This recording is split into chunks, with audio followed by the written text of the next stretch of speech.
You know what a mall sounds like in the middle of the day. It's not crowded, it's not quiet either, it's just there. Alive in that low, buzzing way that malls are. Kids wandering, mothers with strollers, the smell of a pretzel stand somewhere down the corridor, the mechanical drone of an escalator going up and up and up, with nobody on it. It is, in every way possible, an ordinary place. And that is exactly what makes what happened there so hard to sit with. Because on the morning of July 27th, 1981, Revé Walsh took her 6-year-old son Adam to the Hollywood Mall in Hollywood, Florida. She needed a lamp. He wanted to look at toys.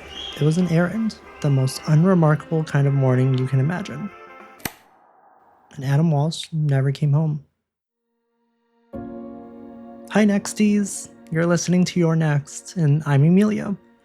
Before we get back inside that mall, I owe you something. Because some of you have been here before, and you know, this show went quiet for 8 months.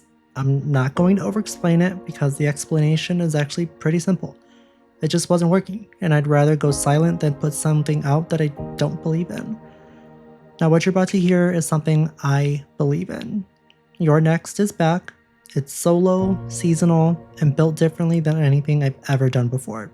One case, one season, start to finish. No filler. No episodes dropped just to keep a feed alive, just the work.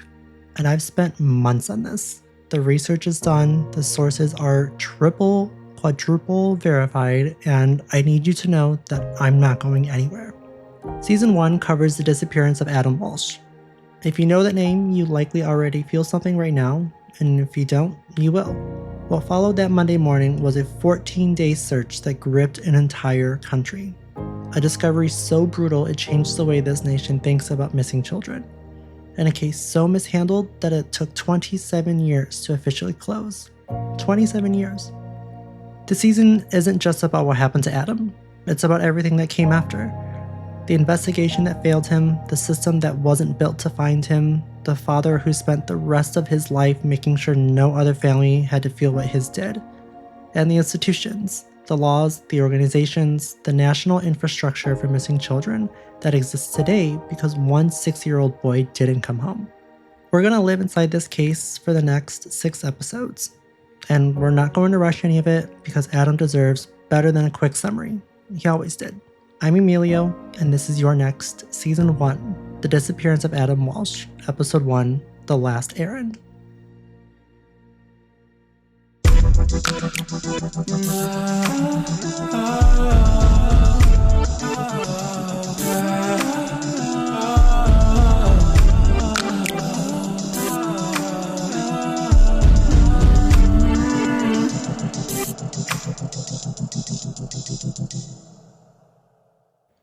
Let's start where we always should, with the place and the people in the moments before everything broke.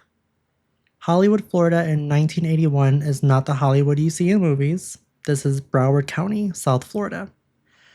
A mid-sized city at about 120,000 people that exists sort of in the shadow of Fort Lauderdale and Miami, close enough to feel connected to both, distinct enough to have its own personality. It's a beach town that's also a suburb. Its intricate network of navigable waterways earned it the nickname Venice of America. Its retirees and young families and strip malls and humidity that wraps around you like a wet towel the second you step outside. And here's a number that tells you everything about what South Florida was in 1981. The 1980 census had just counted Broward County crossing that 1 million mark. 1 million people in a county that held about 84,000 in 1950. 30 years, 12 times the population. Drained wetlands turned into subdivisions, real estate developments running as fast as concrete could be poured. It was one of the fastest growing places in America, and it had all the growing pains that come with that. Communities full of newcomers, neighbors who didn't know each other yet, institutions, schools, hospitals, police departments stretched thin trying to keep up with the population that would not stop arriving. Now hold on to that. Because a place growing that fast is a place where a stranger doesn't stand out. And it's a place where the systems meant to protect people are always a step behind the people they're protecting. It was, by most accounts, a perfectly nice place to raise a family. John Walsh was 35 years old in the summer of 1981. He worked in hotel development, specifically helping open a resort on Paradise Island in the Bahamas. By every available account, he was good at his job. Charming, connected, driven, he and his wife Revé had built a comfortable life. In 1971, Revé and John got married, and on November 14th, 1974, they had their first child, Adam John Walsh. I want to spend a moment here because I think it matters. When we talk about cases like this, cases involving children specifically, there's a tendency to flatten the victim into a symbol almost immediately. And with Adam Walsh, that happened faster and more completely than with almost any other case I can think of. He became a symbol, he became legislation, he became a movement. All of that is important, and we'll get there. But right now, Adam Walsh is just a kid. He was described by everyone who knew him as bright, funny, and energetic. He loved Star Wars the way basically every 6-year-old in 1981 loved Star Wars. He played t-ball. There's actually a photograph of him that's extremely famous, of him in his little baseball uniform holding a bat. And if you've seen any picture of Adam Walsh, it's more than likely that one. He was outgoing with people he trusted and shy around people he didn't. He liked video games, and he had this big gapped tooth smile. He was missing his 2 front baby teeth that summer, the way most 6-year-olds are, the kind of smile that takes up a kid's whole face. He was, by all accounts, a happy child with a happy family. And that Monday morning in late July, he was going to the mall with his mom.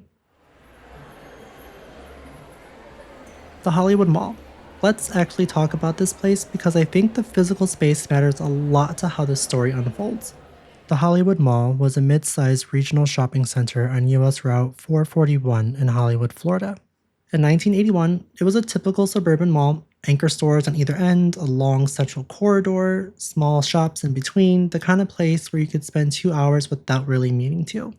And one of those anchor stores was Sears. Before we get into what happened inside that Sears, I want to give you a detail that I think is important and that rarely gets the attention it deserves. Revé was dressed for a workout class that morning. Now in 1981, that means a leotard, leg warmers, the full aerobics look that was absolutely everywhere in that era. Jane Fonda had a workout tape, everyone was doing it, and it was a completely normal thing to wear to run an errand before or after a class. I want you to hold on to that image, because later, and I mean that day, the same day her son goes missing, Revé's appearance became a quite undercurrent in how police and some people around this case responded to her. She was a young, attractive woman in workout clothes at a mall.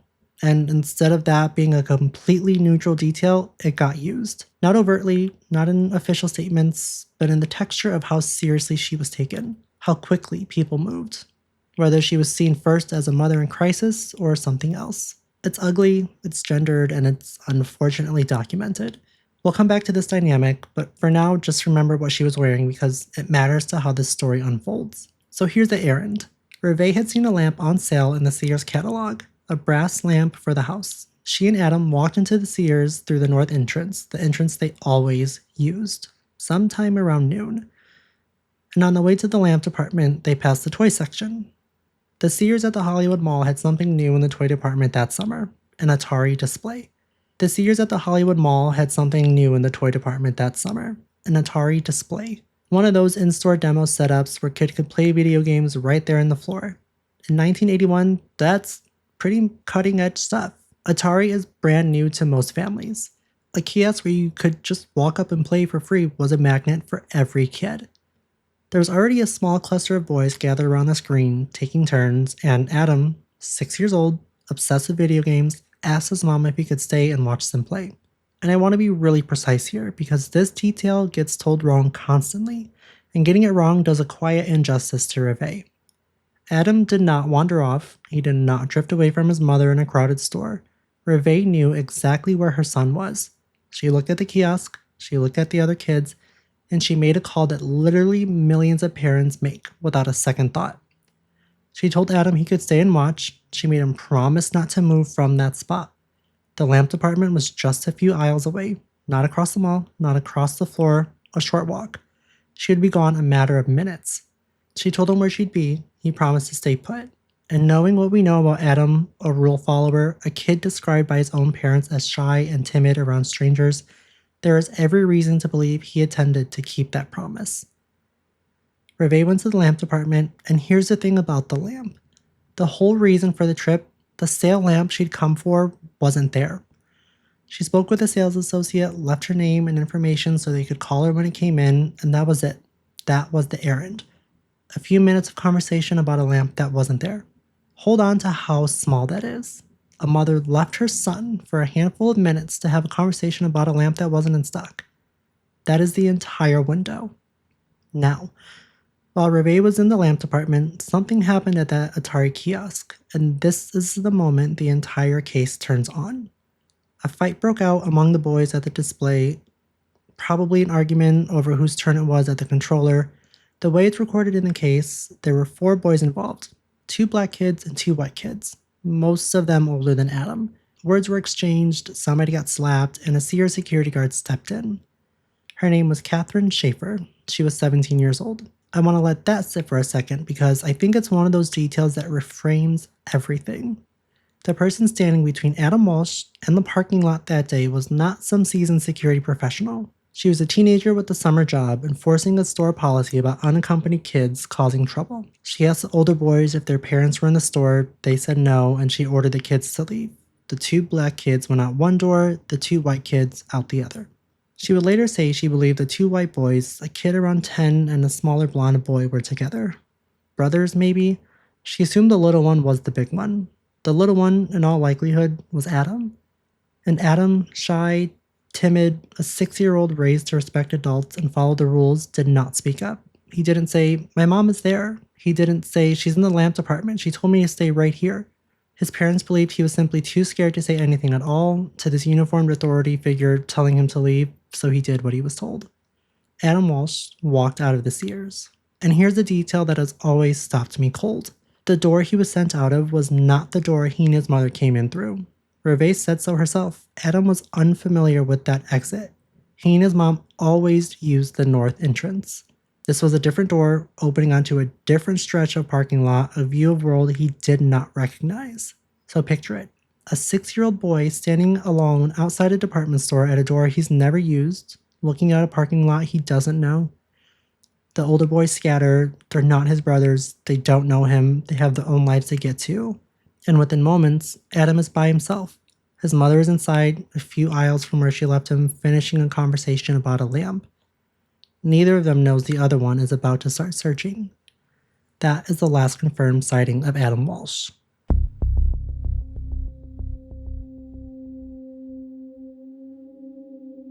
I want to sit here for a second because I think this moment is so easy to skim past, and we shouldn't. We said we wouldn't. A 17-year-old security guard told a group of kids to leave. That's it. That is the hinge point. No one grabbed Adam in plain sight. No one lured him out with anything as far as we know. He was ejected from the building by an authority figure enforcing a policy. Out an exit he didn't know, and somewhere between that Sears door and the rest of the world, he was gone. I want to be careful here because it would be easy to turn Catherine into a villain, and she just isn't one. Again, she was a teenager doing a summer job the way she'd been told to do it. The failure here isn't one 17-year-old girl. The failure is that in 1981, the store's entire plan for unaccompanied children was to just put them outside.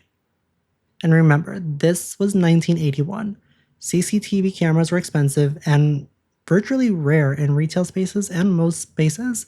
There was no footage of any of this. Not the kiosk, not the door, not the parking lot, nothing. That's the horror of it, right? It wasn't a horror movie moment. There was no screech of tires, no shadowy figure. It was a Monday morning errand, a lamp that wasn't in stock. An Atari display, a teenager with a policy, and a 6-year-old boy alone outside a mall. Revé finished with the sales associate and went back for Adam. By her own account, she'd been gone only a handful of minutes. He wasn't at the display. She checked the toy section, the nearby aisles. She called his name. At first, she assumed what any of us would assume. He's a 6-year-old in a store full of toys. He's one aisle over. He's right here somewhere. But he wasn't. And so she went over to customer service and asked them to page her son. And this is where I need you to slow down with me, because the version of this you may have heard: mother loses child, store makes announcement, skips over what Revé actually went through at the desk. She had to push. The case records reflect at least 2 store-wide pages for Adam that afternoon, roughly 20 minutes apart. 20 minutes. while a mother is telling the staff of a department store that her 6-year-old is missing. You can see her standing at that customer service desk, trying to be taken seriously while staff looks her up and down. A young woman in a leotard, increasingly frantic, being processed at the speed of retail. Adam Walsh, please come to customer service. Adam Walsh. Nothing. And here's the thought I cannot get out of my head, the one John Walsh himself raises in his book Tears of Rage. Adam was 6. And I know I keep saying that, but he was 6. Even if he had just been somewhere in that mall, even if he'd heard his own name coming out of a ceiling speaker, he didn't even know where customer service was. We page children in buildings using a system built for adults, and we tell ourselves we've done something. Somewhere in the middle of all of this, in one of those details that feels almost too cruel to be a coincidence, Revé ran into her mother-in-law, Adam's grandmother Jean, who happened to be at the mall that day. Now there are 2 of them searching.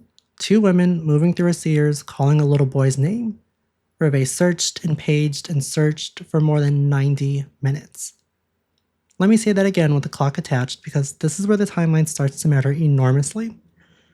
Adam was likely put out of the store shortly after noon. Revé called the Hollywood Police Department around 1:55 p.m. That is nearly 2 hours. 2 hours of a 6-year-old being somewhere in the world without a single adult who loves him knowing where, before law enforcement even entered the picture. Not because Revé was slow, she did everything right immediately, but because everything about 1981, the store, the systems, the assumptions, was built to treat a missing child as a temporary inconvenience that would resolve itself. And when did the police arrive? Here is the first of what will be many moments in this case where the institutional response falls short in ways that are almost incomprehensible in hindsight. The responding officers treated Adam's disappearance as a runaway situation, a wandering kid situation. According to John's account, the family was effectively told not to worry, that Adam would probably just walk home. He was 6 years old. Home was not around the corner, and the initial posture of law enforcement was he'll turn up, he'll walk home. John got the call at work and came straight to the mall, expecting, reasonably, I think, to find something that looked like an emergency response. Roadblocks, search teams, urgency. In his book, he described asking one of the officers, essentially, where is everyone? Where's the SWAT team? Where is the response? And the officer's answer, as John tells it, was to call him cowboy and tell him to slow down. A father standing in a parking lot his son may have been taken from, being told to watch his attitude. Now, I want to be fair here because I think context matters. And in 1981, the protocols for missing children were completely different from what they are today.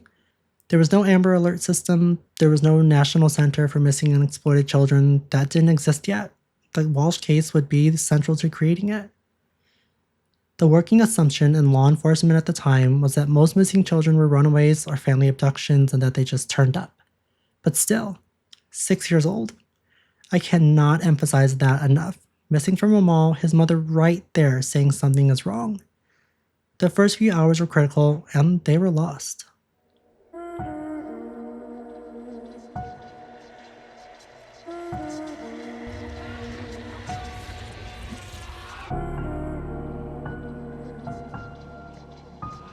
Okay, I need to step out of the timeline for a second because there's something I keep coming back to every time I research this case. The entire mall and its parking lots were devoid of any security camera coverage. What we have instead is a patchwork of witness accounts from that afternoon. Other kids at the kiosk, shoppers, employees, and those accounts do not line up cleanly. The times don't quite match, the details shift. Even the guard's account of that morning has been picked apart for decades. And this is all we have to go on to try to piece together what happened.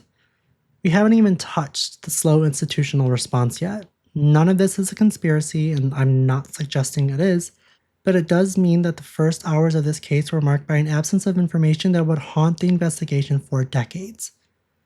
When your evidence is human memory, memories of an ordinary Monday that nobody knew in the moment they'd need to remember, you're building on sand.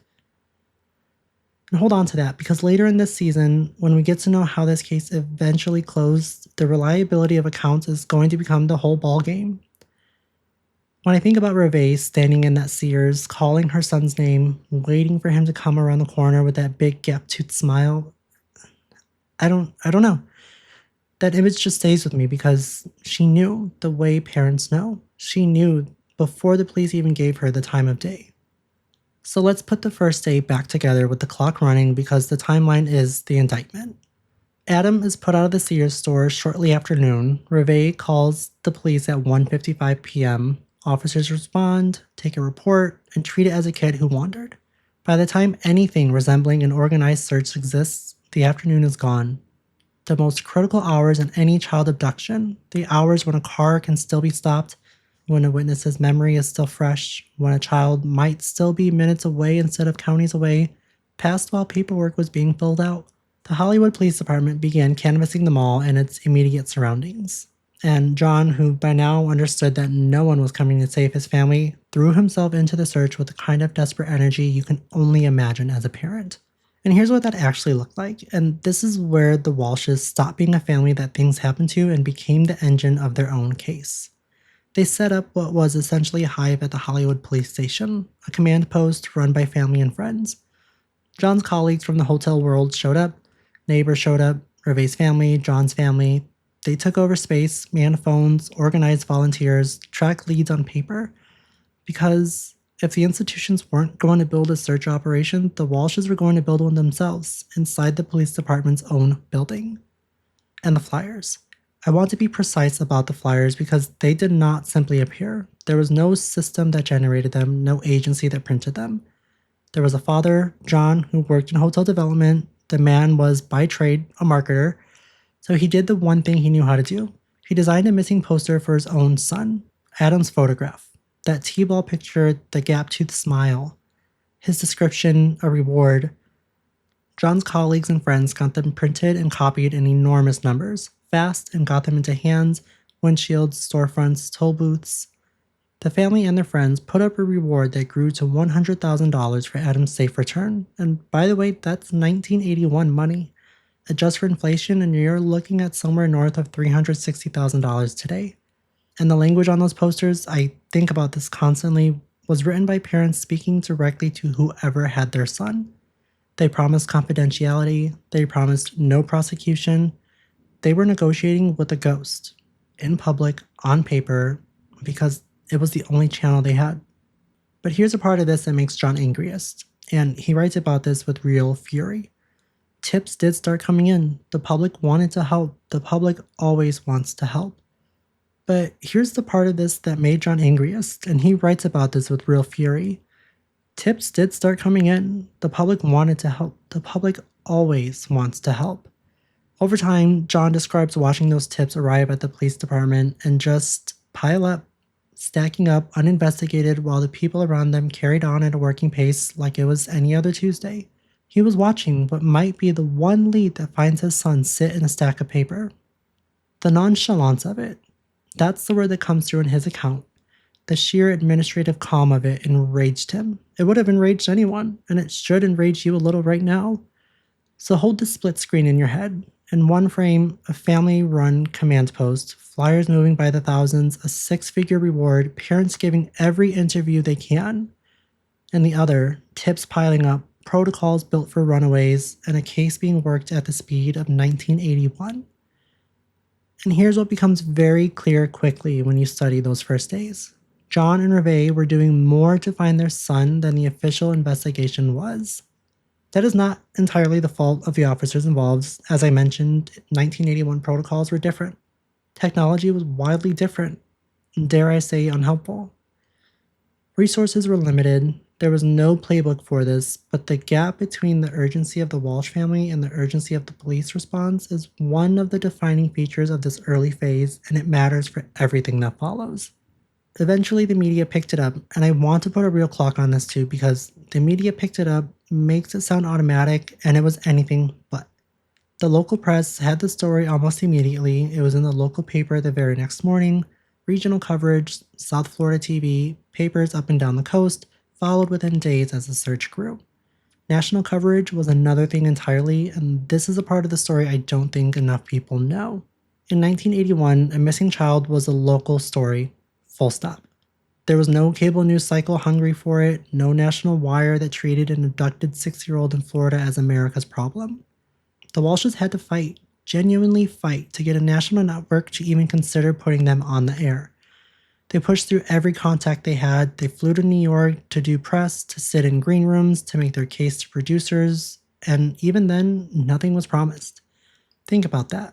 2 parents, 2 weeks into the worst experience a human being can have, flying 1,000 miles from their search for their own son to audition their tragedy for television executives. Because a national broadcast meant millions of eyes, and millions of eyes were the only technology that existed in 1981 for finding a missing child. Where that fight led them and what happened while they were in New York is next week, so keep that in the back of your mind. For now, the search expanded. Helicopters, volunteers, divers, dogs.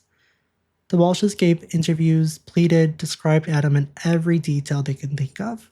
Adam Walsh, 6 years old, blonde hair, that gap where his 2 front baby teeth should be, last seen in a red and white striped shirt and green Adidas shorts. Some accounts mention the little captain's hat that he loved. That striped shirt. I want to make sure that lands because it becomes important. Red and white stripes. Bright, distinctive, the kind of shirt that stands out in a crowd. The kind of shirt that, if you saw a small blonde boy wearing it in a parking lot, you just might remember. That detail would matter to investigators. It would matter to witnesses. It would matter in ways we'll get into later this season. And the photograph. That T-ball portrait, that smile, it was everywhere within days. I want to make sure we're clear on something before we move forward because I know some of you already know parts of the story. The search went on for 2 weeks. 2 weeks of helicopters, volunteers, divers, and dogs. 2 weeks of the Walsh family on television, begging, hoping, hardly sleeping and eating, clinging to every lead. We're not going to cover all of that in this episode. This episode is about the day it started, the mall, the disappearance, the moment. The rest of the search and what it found is where we're going next time. I don't want to end this episode without sitting in the weight of those first hours, even minutes, because there is something about day 1 of a missing child case that is different from every day that follows. Day 1 is still about hope. It is frantic and terrifying and desperate, but it's still about finding a child. Every minute is still a minute where Adam might be found safe. And nobody in Hollywood, Florida, on the evening of July 27th, 1981, knew yet what kind of case this was going to be. The mall was closed, the parking lot was empty, the Atari display went dark. Adam was gone, and the first search was already too small. I keep thinking about the end of that day. A Monday. By the time the sun went down over Hollywood, Florida, the mall was closed and the parking lot was emptying out, and somewhere in a police station, a report had been filled and the gears of an investigation were barely turning. John had made every call he could think of. Revé had answered every question she'd been asked in her leotard, standing under fluorescent lights, trying to make people understand that something was very wrong. She had done everything right. She had left her son for minutes, a few aisles away, with the promise between them, and she would spend the rest of her life being asked about those minutes. And Adam was just gone. No ransom call, no witness who saw anything definitive, no trail, no explanation, just a normal Monday morning that ended with the 6-year-old boy not being where he was supposed to be. Here's what I want you to sit with before next week. Again, we're in 1981. This kind of disappearance didn't have a playbook. There was no Amber Alert. There was no National Center for Missing and Exploited Children. The databases didn't talk to each other. The assumption baked into law enforcement culture was that missing children almost always came home. Runaways. Runaways, custody disputes, kids who wandered and got found. The infrastructure for a stranger abduction of a young child from a public place essentially did not exist. So when Revé stood at that customer service desk begging for a second chance, and when John was told to slow down, cowboy, and when the tips piled up next to a family-run command post, everyone was operating without the tools that this very case would eventually force into existence. That's the brutal irony at the center of Adam Walsh's story. The system that could have found him didn't exist yet, and the reason they exist now for other children is because of what happened to him. I don't want to rush past that. I don't want to package it too neatly because the truth is that Adam's death changed the system is a sentence that can slide right off of you if you're not careful. It can sound like meaning, like purpose, like it was worth something. And maybe someday, in some form, it was. The Walsh family made sure of that, and we'll spend a lot of time this season honoring the work they did. But on the night of July 27th, 1981, none of that existed yet. There was no meaning, there was no legacy. There was just a family that didn't know where their son was, and a case that nobody yet understood the shape of, and a city going to sleep not knowing that the morning would bring more questions than answers. Day 1 ended with Adam still missing, and every day after that was a day the Walsh family had to keep going anyway. Next week, we go into the search. The 14 days, the leads that went nowhere, the ones that almost did, the fight for the country's attention and where it took John and Revé, and what investigators found on the side of a road in Indian River County that ended any hope this family had left. But for tonight, just stay with day 1 a little longer. Adam Walsh was 6 years old, he had a striped shirt and a gap-toothed smile, and he loved Star Wars and t-ball and video games, and he went to the mall on a Monday morning with his mom. He promised her he'd stay right there. Before I let you go, if this episode meant something to you, please follow the show wherever you're listening, because the next 5 Tuesdays are where this story truly goes. And if you know a fellow true crime obsessive, or we called them nexties here, send them this one. That's it. That's the whole ask. If you'd like to follow us on Instagram, you can follow us at YourNextPod. One more thing about Adam. This show is called Your Next, and I've been asked about that name. Isn't it dark? Isn't it a threat? So let me tell you what it actually means, because this case is one of the many reasons why. Nothing Adam did that day was wrong. Nothing Revé did that day was wrong. The little boy followed the rules. A mother stepped a few aisles away for a few minutes, the same thing parents did in every store in America every single day without a second thought. What failed them was everything else. A store whose plan for disruptive children was to put them out. A police department that heard 6 years old and wrote down runaway. A country that had simply decided this kind of thing didn't happen. At the end of every episode, you'll hear me say, eyes open, back to the wall. It's not meant to induce fear or to be afraid. It means don't take anyone's word for it that the systems are working. Watch them. Question them. Because the Walshes trusted that someone, somewhere, had a plan for a moment like this, and no one did. Alright, nexties. Take care of each other this week. Eyes open, back to the wall. You're next.